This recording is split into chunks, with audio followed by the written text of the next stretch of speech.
Две титули поред во Лигата на шампионите сега додавте и до трета. Ваш противник е Магдебург. Кои се твоите очекувања до овој? Pa da, prvo sigurno hoćemo opet pobijediti. Uvijek je lijepo doći ovdje i svaki sportaš, svaki rukometaš bi htio igrati ovdje, tako da mogu reći da sam baš sretan da smo opet ove godine ovdje.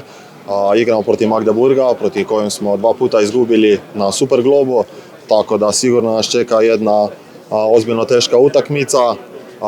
Na kraju kraja ja mislim da smo se dobro pripremili na ovu utakmicu i znamo da je sutra za nas kao finale. Ako hoćeš svoju titulu, prvo trebaš dobiti polufinale i tako da sutra ćemo dati sve od sebe.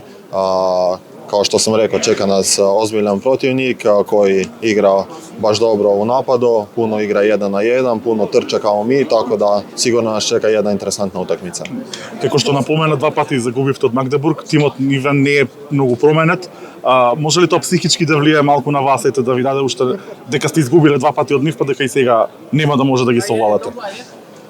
Pa šta znam, možda je to dobro za nas zbog toga jer možda oni isto misle da su već nas 2 puta dobili, da će i 3. put. Tako da, ali ono što je bilo treba zaboraviti, sutra je novi dan, nova utakmica, igramo polufinale Lige šampiona, tako da oni su isto prvi put ovdje u Kölnu, tako da možda je to naša prednost, ali daćemo sve od sebe i sigurno nas čeka teška utakmica.